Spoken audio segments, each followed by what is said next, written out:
Quando eu vim para essa igreja, eu lembro que uma vez por mês, os cultos da EBD era fora. Eu lembro da Amandinha na barriga da Cris. Eu lembro do Biel pulando no meu colo, que ele não podia me ver. O Biel era meu fã também, agora ele não está muito, não. Mas era assim, então eu vim para cá, eu peguei essa turminha bem no início. Hoje eu vendo a Amandinha aqui na frente cantando, é uma alegria muito grande ver essa meninada servindo ao Senhor. E hoje eu estou muito feliz que tem uma turma minha aqui também, tem 2 irmãs ali, meu esposo também está ali, trouxe um amigo, e eu fico muito feliz a cada vez que eu venho aqui nessa igreja, que é a minha igreja. Nem adianta vocês achar que não é, porque é. É a minha igreja. Eu vou estar compartilhando com os irmãos algo que tem tocado no meu coração. Ontem à noite eu estava conversando com o meu irmão mais velho, e ele me falou algo que me chamou muita atenção. Porque às vezes a gente prega só para crente, né? E a gente esquece que as pessoas que não são crentes, não são cristãs, não têm acesso à palavra de Deus. Então, eles leem a nossa vida. Nós somos a Bíblia que o mundo lê. Eles não têm acesso e nem interesse, né? Que o que vai fazer esse interesse é o Espírito Santo que causa esse interesse de buscar o conhecimento de Deus. E conversando ontem com meu irmão, ele falou assim, olha, eu fiquei muito decepcionado que eu tive em Éfesos, ele esteve na cidade de Éfeso, nas ruínas, né? Lá hoje é na Turquia, que é a carta aos Efésios, foi para aquela igreja daquela cidade. E ele disse que quando esteve lá, ele viu a casa de Maria, mãe de Jesus. E eu fiquei decepcionado, porque eu fui ensinado que Maria foi para o céu junto com Jesus e intercede por mim. Só que não, ela morreu. E ele ficou assim, decepcionado, porque ela morreu e ninguém me contou isso antes. Então, ele precisou fazer uma viagem, ir lá, e ele entender, a gente der um pouquinho de abertura para a gente entrar com a palavra de Deus, e explicar que realmente ela é uma mulher maravilhosa, escolhida, agraciada, que a Bíblia diz, mas ela não pode interceder por nós, né? Porque só Jesus, só Ele é o caminho, né? Ninguém vai ao Pai senão por Ele. Então, Ele é que é o nosso intercessor junto ao Pai. Então, assim, começa a dar margem para a gente, aí a gente começa a observar, realmente, as pessoas, elas estão mais ligadas à nossa vida, ao que nós falamos, do que a palavra em si, porque não conhece. O interessante da Bíblia é que os estudiosos já chegaram à conclusão que existem 63 mil conexões na Bíblia, de um texto conectado ao outro. Pelo menos 63 mil, são muitas conexões, em um livro que foi escrito por média de 40 autores, e que, em parte, eles foram escritos entre 1.500 anos.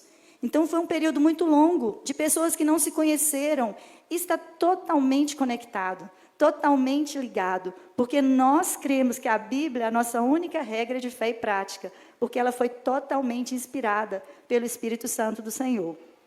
Homens e mulheres, interessante que, desde homens muito sábios, como o apóstolo Paulo, que era um homem muito estudado, mas também por simples pescadores, e letrados e incultos, como Pedro e João, simples homens. Viu como você pode ser usado por Deus? Na nossa simplicidade, Deus pode nos usar. Não precisa da gente ter um doutorado, um mestrado, para que Deus nos use. Ele nos usa da maneira que Ele quer. É Ele quem determina como vai nos usar. E às vezes a gente pensa que usar é só pregar aqui na frente. Nossa, Deus tem tantas maneiras de nos usar. Às vezes alguém conta algo para a gente que nós precisamos somente ouvir aquela pessoa. Tem pessoas que só precisam ser ouvidas. Tem pessoas que só precisam falar, porque tem uma carga nas suas costas e ela não tem para quem contar. E às vezes nós somos usados pelos nossos ouvidos para ouvir aquela pessoa, deixar ela descarregar. E às vezes aconselhar, porque às vezes é só ouvir mesmo. E mediante essas conexões que a Bíblia tem, nós vamos interligar 4 textos hoje, rapidamente. E o primeiro texto que nós vamos ligar, eu vou pegar o texto de Êxodo 19. Quando o Senhor fala com Moisés ali no Monte Sinai. Nós já conhecemos essa história, o povo de Deus tinha saído do Egito, passado pelo Mar Vermelho, eles tinham cerca de 3 meses que eles estavam ali, caminhando pelo deserto, e eles chegam próximo ao Monte Sinai, nos arredores do Monte Sinai, e Deus, nesse texto, quando esse povo chega perto do Monte Sinai, Deus dá uma ordem para que Moisés suba ao monte, marque os arredores, porque ninguém podia subir, somente ele. E a Bíblia diz, em Êxodo 34, 28, vai dizer, só nesse versículo, vai dizer que ele ficou ali em jejum por 40 dias e 40 noites. E esse jejum dele era total, porque a Bíblia diz que quando ele desceu, após 40 dias, ele teve fome e sede. Isso quer dizer que o jejum dele era total. Só que cientificamente já foi provado que a gente não aguenta. Provando que a Bíblia, ela é um milagre só, do início ao fim. Basicamente, havia algo miraculoso ali, com a presença de Deus, para que ele conseguisse fazer esse jejum de 40 dias e 40 noites, sem beber água e sem comer. Porque a ciência falou que até sem comer a gente consegue, mas sem beber água não. Mas ele conseguiu, porque a Bíblia diz que ele teve fome e sede após 40 dias ali. E a Bíblia diz que quando ele desce, eu gostaria que vocês linkassem esse número 40 dias. 40 dias sem comer. A ligação das conexões da Bíblia. Quando ele desce do monte, ele traz o que em suas mãos? As tábuas da lei. Nós sabemos o contexto, o povo já tinha pecado, feito um bezerro de ouro, depois ele vai novamente, e Deus faz novamente as leis, e assim o povo segue no caminho ao deserto. Então, esses 40 dias e 40 noites, sem comer e sem beber, um jejum total, foi para que Deus trouxesse a lei para nós. Então, determinou o quê? Tudo que nós vivemos hoje, porque nós vivemos segundo a palavra de Deus. O Pentateuco, escrito então por Moisés, foi tudo que Deus passou para ele nesse período que estava ali, nessa comunhão que ele tinha com Deus. E nesses 40 dias e 40 noites, Deus passou para ele toda a lei. Agora, o outro texto está em 1 Reis, no capítulo 19, versículo 8, gosto muito desse texto, já falei ele aqui algumas vezes, profeta Elias, sou fã dele. Um homem que não mediu esforços para pregar a palavra de Deus, para apontar o dedo nos erros, porque hoje a gente está numa geração de mimimi, você não pode apontar erro de ninguém, né? Hoje, nem os pais estão podendo apontar erro dos filhos, que os filhos agora já acham que sabem mais, só que eu fui criada num contexto em que meu pai falava assim, hoje você não vai sair. Por quê, pai? Por que não? Pronto, bastava. Hoje não, os psicólogos, as pessoas explicam que a juventude, na verdade, eles têm muita informação, então a gente precisa dar informação para eles. Mas na minha época era não e não, era assim. Então nós percebemos aqui, nesse contexto agora, entrando para mais 40 dias do profeta Elias, o contexto desse texto aqui, em que fala que ele pegou, o anjo serviu ele a comida e a bebida, o que fala no versículo 8, e falou com ele, com essa comida você vai caminhar muito. E ele caminhou exatamente 40 dias e 40 noites, para chegar onde? Em Horebe, no mesmo lugar do Monte Sinai, porque o Monte Sinai é a região de Horebe, então o mesmo lugar, viu como está ligado?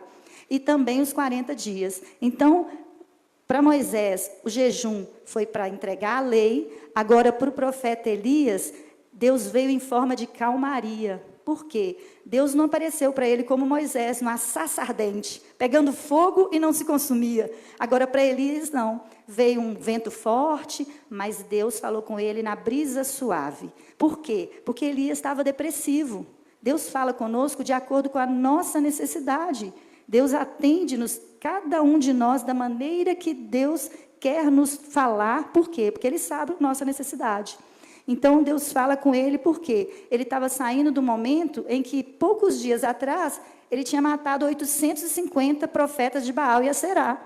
E a rainha Jezabel estava brava com ele. E ela falou, dou 24 horas para esse homem morrer. É como se ela dissesse assim, eu não me chamo Jezabel se em 24 horas esse profeta não estiver morto. Ela deu para ele 24 horas. Aí Deus ouviu isso e falou assim, coitado, ele nem vai morrer, porque eu vou levar ele vivo para mim. E assim Deus fez. Mas antes que Deus o levasse no redemoinho para o céu, aconteceu que ele ficou depressivo. Por quê? Tinha uma rainha perseguindo ele. Ele tinha matado, junto com a população, 850 feiticeiros, tá? Esses profetas de Baal e Aserá eram feiticeiros. E o profeta Elias, então, foge. Ele deixa o servo dele em Berseba e vai para debaixo de uma árvore ali. O anjo o alimenta, dá água e fala com ele, vai que você vai caminhar muito. E 40 dias depois ele está lá e Deus falando com ele através de uma brisa suave. Então, no Monte Sinai, 40 dias de jejum. Agora, 40 dias sem comer até chegar lá, porque aquela comida era o que ia abastecer ele até chegar em Horebe novamente. E agora nós vamos para um próximo texto que vai falar mais um pouquinho. Depois do profeta Elias, nós temos agora muito no Novo Testamento, muito tempo depois, 40 dias e 40 noites no deserto, jejuando quem? O próprio Jesus, o nosso Salvador. 40 dias e 40 noites ali no deserto. Então, toda a Bíblia está conectada, apontando para o nosso Salvador. Toda a Bíblia apontando para o nosso Senhor, tudo para Jesus. E Jesus, ele veio fazer o quê? Se Moisés é a lei, Elias representa os profetas, a palavra de Deus enviada ao povo, Jesus veio cumprir tudo. A lei, os profetas, tudo se resume no Senhor Jesus. Mas não para por aí, não. Aí a gente vai um pouquinho mais à frente, Mateus 17, versículo 5. Agora já estamos no Monte da Transfiguração. Mais uma conexão. Por quê? E estando ele ainda a falar, eis que uma nuvem luminosa os cobriu. E da nuvem saiu uma voz que dizia: esse é meu filho, esse é meu amado filho, em quem me comprazo, escutai-o. Por que e para quem que foi falado essa frase? Jesus agora chama Pedro, Tiago e João, aqueles do barquinho, e sobe no Monte da Transfiguração. E ele agora convida eles para estarem ali. E quando os discípulos olham, eles veem quem? Elias e Moisés conversando com o Senhor Jesus. Olha aí, os 40 dias, tudo aí, agora mais uma conexão. Os três juntos no mesmo lugar. Só que Elias já não estava aqui mais. Deus já tinha levado ele. Moisés já tinha morrido, também não estava aqui. Mas Deus chamou-os ali no monte e estava conversando. E Pedro, Pedrão, né, o mais bravo, não, Senhor, eu vou fazer uma tenda, um para cada um. Vou fazer porque... Aí vem a voz do céu e fala com ele. Não precisa fazer nada, né? Porque esse é meu filho amado, não é Moisés, nem é Elias, é Jesus. Ele é meu filho amado em quem eu tenho prazer. É nele que eu tenho prazer. Escute ele. E os três discípulos, o texto fala que eles caem aos pés, ali caem de bruços, e o Senhor toca eles. O texto diz que o Senhor Jesus toca neles, e quando eles levantam a cabeça, já não está mais nem Moisés, nem Elias, apenas o Senhor Jesus. E o texto diz, no versículo 2, que foi transfigurado diante dele o rosto do Senhor Jesus. O que aqueles discípulos assistiram ali é algo extraordinário. Eles viram o Senhor Jesus transfigurado, olha lá, e transfigurou-se diante deles, e o seu rosto resplandeceu como o sol, e as suas vestes se tornaram brancas como a luz. Na verdade, nós estamos falando de um corpo glorificado, que nós também vamos receber um corpo glorificado na eternidade. Quando o Senhor vier nas nuvens, com poder e grande glória, nós que estamos vivos seremos transformados, os mortos ressuscitarão primeiro, e nós vivos seremos transformados. E os mortos já vão ressuscitar glorificados. Pensa no encontro que vai ter nas nuvens, que glorioso que será. E agora eu gostaria de compartilhar, eu não sei se os meninos vai conseguir passar o slide para mim. Eu vou fazer uma conexão entre a palavra de Deus e os costumes da época de Cristo. Porque a Bíblia foi escrita num contexto hebraico, um contexto de Israel. Muitas coisas que nós lemos é muita coisa ligada à terra de Israel, aos costumes de Israel. Então, às vezes, nós lemos um texto e não conseguimos entender o texto tal como esse texto precisa ser entendido, porque, às vezes, nós não entendemos os costumes daquela época. Nós vamos linkar o casamento nos tempos de Jesus com a segunda vinda do Senhor Jesus. Esse vai ser a conexão. Nos tempos do Senhor Jesus, existia um período em que os pais escolhiam os noivos. Na verdade, era o pai do noivo que escolhia a noiva para o seu filho. Então, quem tinha filho tinha uma responsabilidade a mais, de orientar seu filho ou escolher essa moça para se casar com seu filho. Lembra da história de Abraão? Ele mandou buscar quem? Rebeca para se casar com quem? Com seu filho Isaac. Quem mandou buscar? O pai. Normalmente era assim. Então, havia no início um encontro, haveria uma escolha. Tinha esse nome, Shidur. Seria esse período de escolha. Nessa imagem, nós vamos ver duas pessoas conversando. Essas duas pessoas estão conversando não sozinhos. Os pais estão de longe observando, porque tinha todo um respeito. Atualmente, em Israel, funciona assim. Tem os lobbies dos hotéis, eles ficam ali, os pais levam os filhos, e os pais sentam numa mesa, os filhos sentam em outra e vão conversar. Aí, se eles entenderem, eles vão partir para quê? Para o próximo passo. Que o próximo passo é a ketubá. Que essa ketubá vai redigir um contrato de casamento. Assim era nos tempos de Jesus. Se nós pegarmos o texto de João 14, para nós entendermos um pouquinho. O Senhor Jesus conversando com seus discípulos, ele disse assim: não se turbe o vosso coração. Credes em Deus, credes também em mim. Na casa do meu pai há muitas moradas. Ele disse que há, ele está afirmando. Se não fora, se assim não fora, eu vou-lo teria dito, pois vou preparar-vos lugar. E quando eu for e vos preparar lugar, voltarei e vos receberei para mim mesmo, para que, onde eu estou, estejai vós também. E vós sabeis o caminho para onde eu vou. Quando nós vemos o estilo de casamento hebraico, nós juntamos com esse texto que Jesus está falando que ele vai buscar a sua noiva. Não se turbe o vosso coração. Na casa do meu pai há muitas moradas. Ele está fazendo alusão a um casamento hebraico. Normalmente o contrato era feito e colocado num quadro, na parede. Normalmente ficava num lugar, na parede que todo mundo pudesse ver. Por quê? Ali tinha todas as cláusulas desse casamento. Que o rapaz ia cuidar da noiva, que ele ia ter todo o cuidado de ampará-la em tudo que ela precisasse, para que o pai dessa moça ficasse tranquilo. Minha filha vai ser bem cuidada. Mas o Senhor Jesus, ele nos deixou a nossa Ketubá. Nós temos a nossa Ketubá, que tem todo o nosso contrato de casamento com o nosso noivo aqui. O nosso noivo que um dia virá para nos buscar. E nesse texto, o Senhor está comparando a um casamento nos tempos de Jesus. Porque após redigir esse contrato, aí vinha a parte do noivado.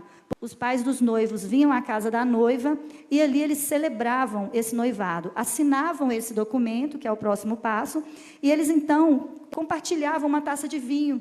Era uma ceia, eles ceiavam juntos. Esse noivo, ele ia para a casa do seu pai junto com ele, a noiva ficava. Média de 2 anos depois, ele voltava para buscar a noiva para o casamento. Só que ele não avisava nem o dia e nem a hora. Vocês lembram de um texto que fala sobre isso? Que em Mateus 24, o Senhor Jesus conversando com seus discípulos, pergunta: e quando vai acontecer essas coisas? E o Senhor fala: ninguém sabe o dia e nem a hora em que o Filho do Homem há de vir. E no próximo passo, que acontecia o noivado, naquela época, as pessoas moravam a certa distância, não tinha carro como hoje. Era tudo a pé, de cavalo, em cima do animal. E nesse período, o noivo enviava de tempo em tempo um amigo muito pessoal dele para conversar com sua noiva, já que ele só ia poder ver sua noiva no dia do casamento. Por que ele mandava o melhor amigo dele? Para mostrar para ela o que lhe agradava. Então, esse amigo ia contar para essa noiva o que agradava o noivo dela, as coisas que ela poderia fazer para agradar esse noivo. Mas nós também temos o Espírito Santo que nos visita. O Senhor Jesus falou: eu vou e não vos deixarei órfãos. Ele nos deixou o Espírito Santo para falar conosco, para nos orientar, para mover o nosso coração, para que nós busquemos conhecer o nosso noivo, para que no dia que o noivo vier, nós não sejamos pegas de surpresa. E logo após, esse amigo do noivo vinha de tempo em tempo, e ele voltava. Na figura hoje, nos representa o Espírito Santo. O pai estaria preparando aí o lugar, a casa, para que esse noivo pudesse viver com sua noiva. Então, quando o texto fala: na casa do meu pai há muitas moradas, é que o Senhor Jesus já está confirmando que o nosso lugar com o Senhor Jesus, com o nosso Deus no céu, já está preparado. Ele não foi preparado, já está preparado, porque a cruz não foi um plano B. A cruz já havia sido traçada antes da fundação do mundo, porque Deus é onisciente, e Ele já sabia que nós pecaríamos em Adão, e Ele já traçou o plano de salvação para nós antes de tudo existir, porque Deus é onisciente, Ele conhece todas as coisas. Tem um texto que fala que o Cordeiro foi morto antes da fundação do mundo. Por quê? Porque o plano de salvação já havia sido traçado. Vem então a vinda do noivo. A noiva está preparando o enxoval. A preparação do enxoval dá-se um entendimento lá na parábola das 10 virgens. O que o texto fala na parábola das 10 virgens? Tinham 10 noivas, eram 10 virgens. Tinha 5 prudentes e 5 nécias. Só as nécias que dormiram? Não, o texto fala que todas dormiram. Mas quando acordaram, as prudentes tinham o que a mais? Elas tinham azeite. Elas tinham convívio com o Espírito Santo, elas tinham azeite. Então, quando o noivo chegou, as que não tinham mais azeite, queria emprestado. Mas as prudentes eram tão prudentes, o que elas responderam? Mas se eu te der, vai faltar para nós também, então vocês vão comprar. E quando elas voltam, o que tinha acontecido? O noivo já tinha chegado, ele já tinha levado as noivas para o banquete, e o que aconteceu? A porta tinha sido fechada. Lembra de uma porta que foi fechada? diante de uma humanidade e a chuva caindo lá fora, vai haver um dia em que essa porta também vai fechar. A porta da salvação que hoje está escancarada para todos nós. Então, na parábola das 10 virgens, também fazendo alusão ao noivo, então vem o dia do casamento. No contexto hebraico, quando esse noivo vem chegando, estão vendo ali algumas cornetas, alguns barulhos, instrumentos tocando, ele não vem de qualquer maneira, ele vem trazendo muita alegria com ele. Então, aos sons de chofás, aos sons de cornetas, com um barulho imenso, porque Israel tudo é pequenininho, então uma cidade é perto da outra, é tipo um bairro, é igual Vila Isa e São Raimundo, tudo colado. Se tiver um barulho muito grande lá, dá para ouvir aqui. Então, era mais ou menos assim. Então, a noiva, ela ia ao encontro desse noivo. E como que vai ser a vinda do Senhor Jesus? A Bíblia diz, em 1 Tessalonicenses 4,16, que nós nos encontraremos com o Senhor Jesus nos ares, com os nossos corpos transformados. E quando esse noivo vinha, ele vinha fazendo muito barulho. A Bíblia também diz em Apocalipse que o Senhor Jesus virá ao som da 7ª trombeta, com muito barulho, muito alarido. O 7º anjo vai tocar a última trombeta e o Senhor Jesus virá nas nuvens, sempre fazendo uma alusão ao casamento nos tempos de Jesus. E quando esse noivo chega, acontece ali o casamento. Normalmente esse casamento durava 7 dias. Era o tempo de uma festa, 7 dias. E esse número 7 na Bíblia é um número da perfeição, né? A gente costuma dizer que é um número da perfeição. Deus criou tudo, no 7º dia ele descansou, e é um número que faz alusão às coisas de Deus. E em 7 dias aí acontece então a festa. Aí tem aquele banquete maravilhoso. Logo depois do casamento vem o banquete, que é as bodas do Cordeiro, que também está escrito na Bíblia, que Jesus vai vir e que nós nos encontraremos com ele nos ares, e ele nos levará para onde? Para a boda do Cordeiro, as bodas, a festa, em que o noivo se encontra com a noiva. Vai ser um momento de celebração. E a Bíblia também diz, em Apocalipse 21:3, fala que eis que o tabernáculo de Deus está com os homens, o próprio Deus estará com eles e será o seu Deus. E nesse dia, quando acontecer essa festa, esse casamento, que nós entrarmos para as bodas do Cordeiro, não mais haverá tristeza, não mais haverá dor, não mais haverá enfermidade, não haverá mais problemas, não haverá mais problemas de saúde, financeiro, qualquer tipo de problema, porque esse dia vai marcar o início de uma eternidade, porque a Bíblia diz que nós não passaremos pela segunda morte, porque a segunda morte é o lago de fogo e enxofre, segundo o Apocalipse. E nós não vamos passar, porque é o contrário, nós viveremos eternamente com o Senhor Jesus. A pergunta não é se o noivo vem, porque ele vem. A pergunta é, nós estamos preparados para esse dia? Ou a nossa fé está mais ou menos? Como nós temos vivido os nossos dias nessa terra? De qualquer maneira, ou vivendo cada minuto, cada instante para a glória do Senhor? Qual tem sido a nossa vida diária? Porque não estou dizendo do que a gente faz na igreja. Porque na igreja todo mundo santo, né, pastor? Aqui é todo mundo bonitinho, todo mundo é santo. Mas fora do contexto, como nós temos vivido a nossa fé em Cristo Jesus? Essa é a pergunta, porque o noivo virá. Um dia ele virá nas nuvens. Nós já sabemos que esse dia, se esse dia não for abreviado, até os eleitos vão ser confundidos. Em Mateus 24, uma das primeiras coisas que o Senhor Jesus diz é que cuidado para que vocês não sejam enganados. O jogral que foi falado aqui na frente, não sei se vocês prestaram atenção, existem muitos falsos profetas hoje. Muitas igrejas que não são igrejas, com títulos de igreja, e que não pregam a sã doutrina. E as pessoas hoje parece que estão com comichões no ouvido, que já não conseguem mais ouvir a sã doutrina. As coisas estão sendo banalizadas a cada dia. Eu tenho me surpreendido com um grande número de pessoas que se dizem cristãos, achando muito normal chegar num restaurante, pedir cerveja e colocar em cima da mesa. Eu tenho, sinceramente, realmente ficado bem assustada com o que eu tenho visto. E então uma onda crescente do nada a ver, do tudo pode, nada importa, Deus quer meu coração. Deus não quer só o seu coração, Ele te quer por inteiro, por inteira. Porque no céu não vai entrar coração. No céu vai entrar um corpo glorificado, que glorifica o Senhor em tudo e em toda a nossa maneira de viver. Então, o que nós percebemos, vendo este casamento, vendo a bodas do Cordeiro, e vendo o que o Senhor Jesus deixou para nós escrito, não se turbe o vosso coração. Crede em Deus, crede também em mim. Na casa do meu pai há muitas moradas. Se não fosse assim, eu mesmo teria dito, eu vou preparar lugar. Mas o Senhor diz, há moradas. Então, existe uma morada para mim, existe uma morada para você nos céus. Aí a gente pergunta, e como nós temos vivido a nossa vida aqui? Mas nós temos preocupado somente com a gente ou com o nosso próximo? Como anda a nossa família com Deus? Como eu disse, a nossa família não vai ler a Bíblia, eles vão ler a nossa vida. É nós que refletimos a glória de Deus para os nossos familiares, para os nossos vizinhos, para os nossos amigos e por onde nós passamos. Então, que esse exemplo do casamento, vocês possam ler outros textos bíblicos e imaginar a cena, prestar atenção nos detalhes e ver que toda a Bíblia ela está interligada, toda.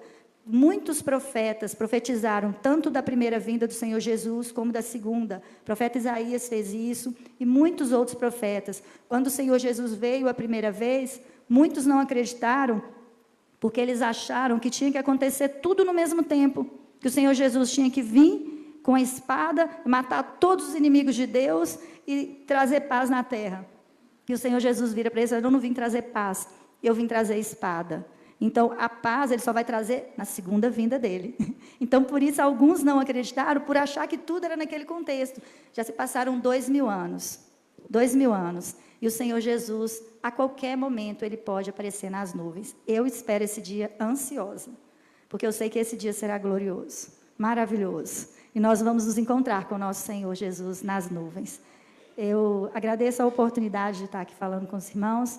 E eu gostaria de orar com os irmãos, gostaria de pedir licença para pedir à igreja para ficar de pé. Eu gostaria de fazer uma oração com os nossos irmãos.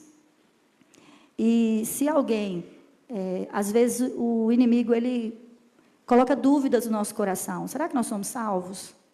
Será que o Senhor Jesus me alcançou? Eu quero dizer para você que você sim, a ti pertence a salvação.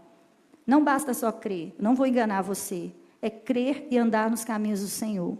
Não basta só crer, porque até os demônios creem e estremecem. Eles sabem que Jesus é o Senhor. E eles prestam honra até. Lembra do demoniado gadareno? Eles creem e estremecem. Mas é crer e andar nos caminhos do Senhor. Eu gostaria de orar com vocês. Senhor, meu Deus, eu me coloco diante do Senhor nesta hora, intercedendo pelas nossas vidas, Senhor. Pai, se aqui ainda há algum coração que duvida da salvação em Cristo Jesus, se apresente a essa pessoa nessa noite, mostrando que o teu Filho morreu na cruz por todos nós, e que a salvação ela é acessível a todos nós. Paizinho, não deixa nenhum de nós sair daqui em dúvida do nosso relacionamento contigo, porque esse dia em que o Senhor vier, será tão glorioso, que eu não quero deixar nenhum dos meus irmãos para trás.